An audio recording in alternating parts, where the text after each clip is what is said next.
I've been dating my fiancée for 4 years and have been engaged for 7 months. We are trying to plan out a wedding for roughly fall next year. Her childhood was terrible and abusive, to put it mildly. Her parents were raging narcissists and she was the scapegoat for her 2 brothers. She was abused and thrown out the moment she turned 18. She was, however, a great student and hard worker, so with some scholarships and a part-time job, she has a great career and is pretty independent. The problem is that she still had contact with her family. None of them have changed. Well, actually something has changed. They have become more financially dependent on her. They enjoy slowly creeping back into her life and emotionally blackmailing her for support or whatever she can do. They're not pleasant about it either. They're rude, smug, and generally enjoy being a nuisance. And my fiancée can't say no. No matter the horrible things they say or how they outright try and intimidate her openly. I've always known her family history and have always supported her through the issues with them, but in the last year or so they've become far more brazen and asinine. They come over to our house more often. They make messes all around the place. Her mother acts like she's the fucking stepmother from Cinderella. Her dad drinks all my fucking beer and empties out half the fridge. Her brothers stop by occasionally to act as mouthpieces for their parents. They practically trash the place and leave us to clean the mess. And where is my fiancé in all this? Quietly standing in the corner, practically shaking. I'm no fool here. There is legitimate trauma. There's her need to feel loved by them and her hoping they will appreciate her. Before one of you noble commenters states the obvious, she's been in therapy for this for years. I've tried to establish boundaries. For nearly 2 years I've been trying to push these ass clowns away. But this is her house she purchased, and no matter of contributions, financial or otherwise, will she let me have a say on who comes into her house. She's been beaten down mentally and emotionally by them for so long. She has told me recently that she wants to earn their approval. How they were right about her. How she needs to be better for them. I've had too many emotional conversations with tears and begging to count, hoping she will take the steps to get better. But she's an adult. I can't force her to do anything. I love her, but I can't help but feel so resentful of what she's doing. It's agonizing watching someone you love, someone who you know deserves so much better, openly destroy themselves for people like her family. It's been painful watching her cry herself to sleep one too many night because of them. I've tried too many times to help her get out of their clutches. But I have to think of the future. What happens when we have kids? What happens when she is postpartum and invites them over? What happens if there is a medical emergency for either of us? What if our finances get tight and they still demand money? This is the in-law family from hell and I won't be able to avoid them. Tomorrow I'm going to tell her how I want to delay the wedding until firm boundaries are established. If she resents, I walk. I can't do it anymore. I refuse to watch a slow death like this any further. Update 1. The night after I made the first post I had decided that I was going to have a heart-to-heart with my fiancée about her family. However, she came back from work the next day early and I already was off that day, so I initiated the talk a little sooner than I planned. Essentially, I told her how this arrangement was not sustainable. I did not feel comfortable marrying her due to how much involvement in her life her family has, and I certainly did not feel comfortable bringing a child into this world with THM. I didn't want to tell her cold turkey no contact with them, but strict limitations to start with on them coming over, and what they can do around the house. I also requested couples therapy before marriage. She wasn't happy. She was just staring angrily at me while I spoke, then started yelling at me when I finished. She told me I don't understand their dynamic at it worked for her. I told her that they're abusive users who will bleed her dry and I have never seen them show any decency to her. She told me she just had to work harder for them to appreciate her. I basically yelled at her that a parent's child shouldn't have to beg and plead and work for them to be loved. I finally told her that she sets limits with them or I walk. She was livid, and since I was living in her house I was kicked out. So the past few days I have been staying in a hotel and have had my stuff taken out and put into storage. And frankly, it's been great. I am going to stay with family for a few weeks around mid-July, and after that I am going to go house searching for myself. I have spent the last couple days relaxing, catching up on movies and video games I haven't had time for, and could go back from work to a quiet room without her family tearing the place apart. Yesterday, however, things came to a head. We have basically been no contact since she booted me out, but I know every Saturday her family loves to spend the afternoon over and she uses me as a shield from their abuse. However, in a very petty move, I simply kept my phone muted all day and played Disco Elysium. I knew she would call back for help with her family, and at this point pure resentment was kicking in for her and I wanted nothing to do with her issues. By the end of the night she had sent me over a dozen texts and finally 2 frantic voicemails begging me to come home. I decided to come over to check up on her. Long story short, she was sobbing in the living room, and when I came to talk to her she was practically crushing my back, hugging me and sobbing. I gave her time to cool off and asked what happened. Long story short, her parents and brother came by to gift money from her and say horrible shit to her. She wanted to have me come over to help, but I was ignoring her, and when she tried to have one of her friends help out and everyone basically said fuck that, it all started clicking in for her. She kicked her family out, but not before they said some utterly vile shit to her I won't repeat. She kept apologizing to me and told me over and over to come home. I told her plainly that I had started to build up heavy resentment towards her for some time, and while I loved her and understand it was trauma and not her being outright abusive, there was major issues that would need to be addressed if we were to move forward. 1. She sells the house and moves. We make roughly the same amount of money and we will buy a house together. I am a grown-ass man and I will not live in a house I have no equal agency over too. Her family will never step a foot in it. They will never come over. They will be treated by me in a very threatening manner if they try and come in. 3. She gets a new therapist and we start premarital counseling. 4. She never makes me interact with her family. 5. We will go LC with her family right now, but make no mistake, we are working towards full NC on her end.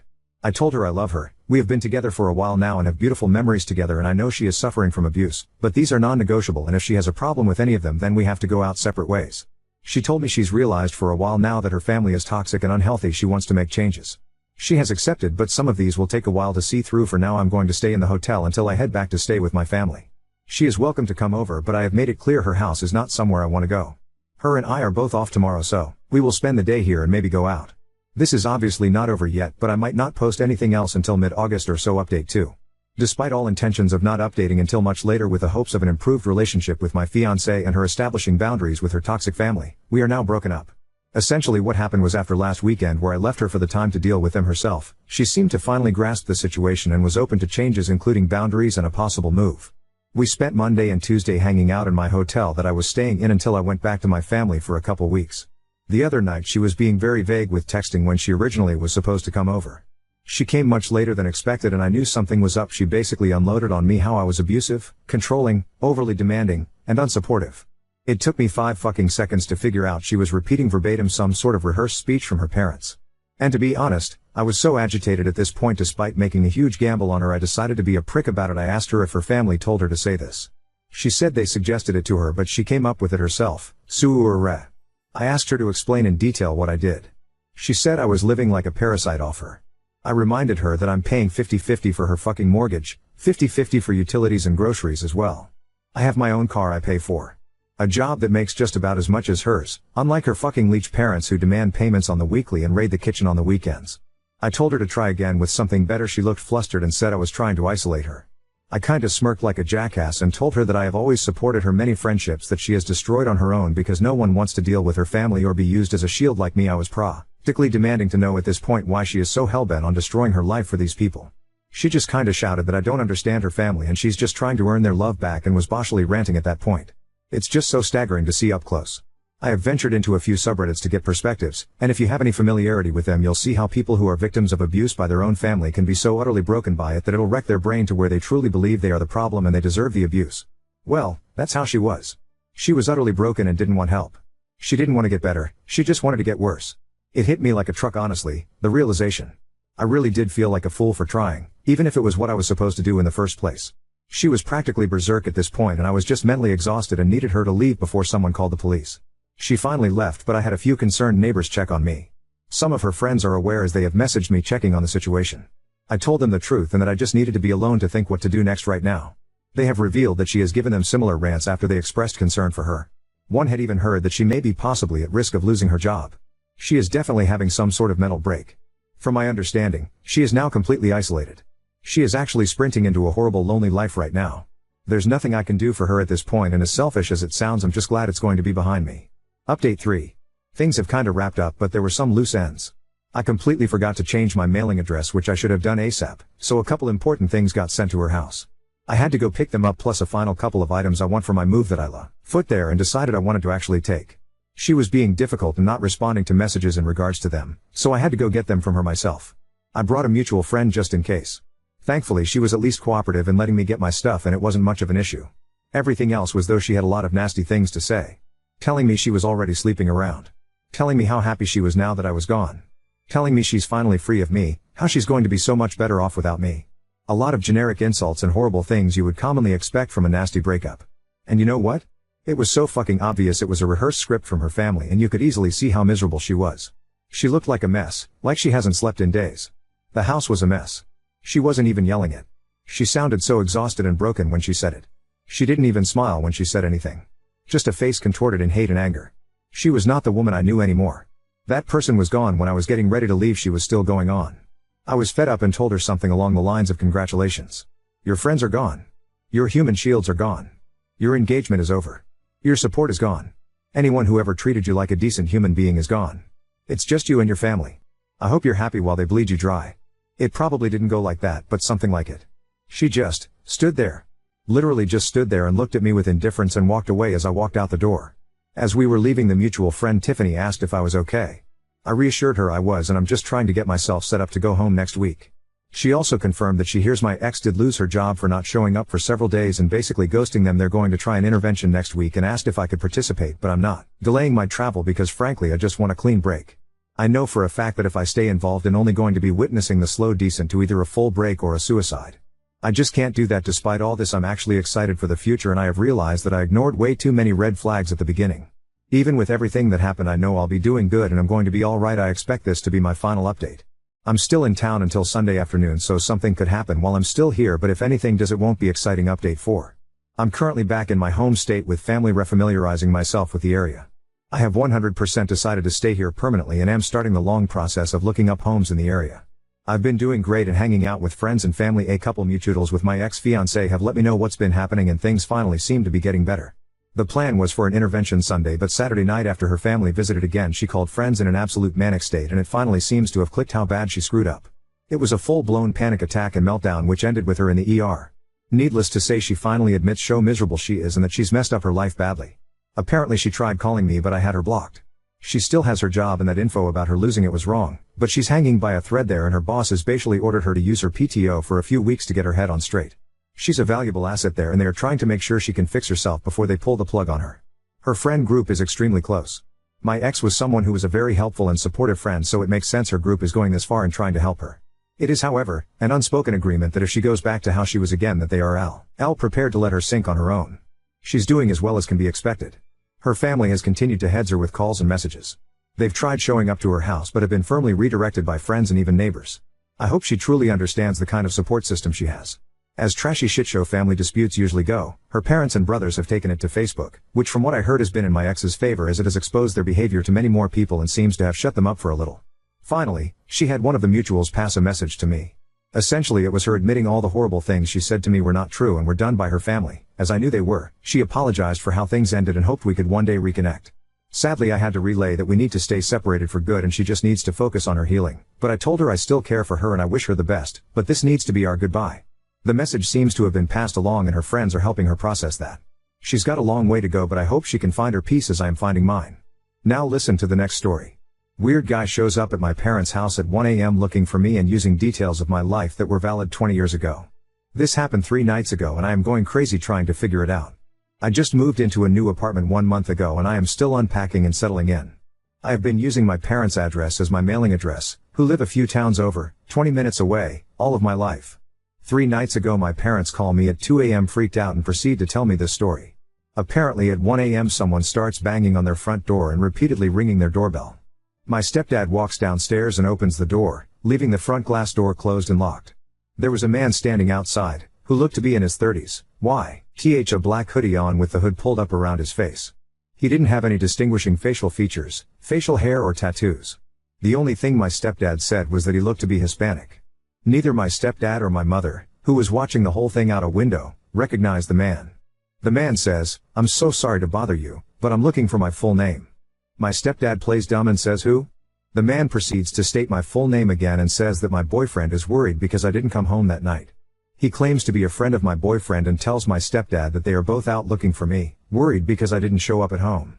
I don't have a boyfriend. I live by myself with my 3 dogs and haven't been in a relationship in the past 5 to 6 months.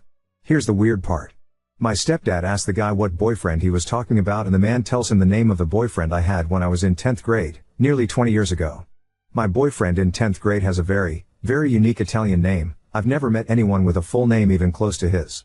He says my high school boyfriend's name a few more times to ensure my stepdad heard him and repeats that they are very worried about me. Is my stepdad sure I'm not inside? At this point my stepdad is weirded out and closes and locks the door in his face. The man does not leave. He lingers in front of my parents' house for the next 10 minutes, smoking cigarettes and talking on the phone. Finally, my parents calls the cops. About 5 minutes before the cops arrive, the man walks down to the dead end on their block and drives away in a silver car. Stepdad was unable to get the license plate. My parents file a police report and nothing else happens. After I hear this story I'm going nuts over the weird details. How would someone know who I dated nearly 20 years ago, and what would the motive be of making up a story that included that weird detail about my past? I have not had contact with the 10th grade boyfriend in over a decade. Yesterday, I decide to message him on a Facebook to see if he has any insight. I tell him the whole story. He's just as confused as I am and claims to have no part in it. I am at a loss. I'm also really freaked out that some strange man is going through that much trouble at 1 a.m. to look for me. Any insights or ideas would be greatly appreciated. No, nothing else weird has happened since then. Update 1. My stepsister, my stepdad's daughter, and her fiancé were at a house party right after the holidays, around early January of this year. While they were there, they started talking to a girl that neither of them knew. After some time talking together, the girl started talking about her ex-boyfriend and how they were going through a really tough time together. They had just recently broke up and she felt really bad because he was a wreck over it. Somehow, it came up that this girl's ex-boyfriend was my 10th grade boyfriend, the one with the really unique Italian name. The whole situation wasn't that big of a coincidence, since I went to high school with my stepsister's fiancé and we have a lot of mutual friends. So it makes sense that they were at a party that would include some people I went to high school with. As soon as my stepsister and her fiancé hear this, they both start freaking out and without revealing too many details, they tell the girl about the whole mystery and how weird it was. As they are telling the story, the girl's face starts to go white and she looks like she's about to cry. My stepsister and fiancé try to console her and ask her what's wrong. The wine/beer had been flowing at this point, so I'm sure everyone was a little tipsy. The girl starts to tell them that a few nights ago, she was sleeping, and someone started banging on her door at, get this, fucking 1 a.m. Just like what happened to me at my parents'. The girl jumps out of bed and says she was absolutely terrified by how loud and aggressive someone was banging on her door. She said she literally thought it was going to break in. The girl has a Ring camera, so looks on her phone. There on the camera, is a guy, in a black hoodie, banging on her door. She obviously pretends like she isn't home and keeps all of the lights off. He continues banging. As she is getting ready to dial 911, the guy stops and leaves. She said she was absolutely terrified. For whatever reason, she didn't end up calling the cops, but may have went to stay with a friend that night or the night after. My stepsister and fiancé are shocked by the details and how similar it is to my story, especially because of the mutual ex-boyfriend we share, except this girl literally just broke things off with him. They ask the girl if she has any idea who the guy is and she said no, but that it definitely is not the actual ex-boyfriend. She said this guy was much taller and heavier than our shared mutual ex. How fucking weird. This mystery is still unsolved and these new details honestly just make my head spin even more. No one else has showed up to my parents' door since the actual incident a year ago. Hi all. So a few answers to some questions. 1. 10th grade boyfriend was into drugs when I dated him back in high school. No idea if he continued to use throughout his life or not, but can confirm he is definitely an addict who may or may not be in recovery currently. 2. 10th grade boyfriend has been to my parents' house multiple times. My parents still live in the same house I grew up in, and 10th grade boyfriend has been over many times while we dated in high school. I don't know where he currently lives, but he grew up about 10 minutes away from my parents' house. 3. 10th grade boyfriend and I had a horrific breakup. I met my high school sweetheart while I was dating him and broke up with him in a pretty messed up way. He held a grudge over it all throughout high school and was extremely nasty to me to the point of bullying. At one point, I had to get a security guard to escort me to classes because him and his friends were bullying me so badly. The bullying was only severe for the rest of 10th grade, but he definitely hated me all throughout high school. At one point, he did end up apologizing to me, and explained that he was just heartbroken over me breaking up with him, but at that point, I was way past the point of forgiving him. After graduating high school, we ran into each other maybe once or twice while I was home from college and he was totally cordial and nice with me and we laughed the high school experiences off. 4. I can definitely try reaching out to him on Facebook again and bringing back up this whole mystery with the added updates from his recent ex-girlfriend to see what his reaction is and gauge whether or not he's being truthful in it. I can also ask some mutual high school friends who know him about how he currently is, if he's into any shady shit or not. 5. My stepsis only gave me a first name and description of recent ex-girlfriend from the party. But I can go on 10th grade boyfriend's Facebook and look for her under his friends, then reach out to her on Facebook Messenger to inquire about ring footage and ask her more questions, also see if she ever reached out to cops. I agree this is probably the best thing to do if I want more answers, but I agree I need to be careful as I still don't know what is going on here. 6. 10th grade boyfriend does not have a brother, just one younger sister that I remember back from high school.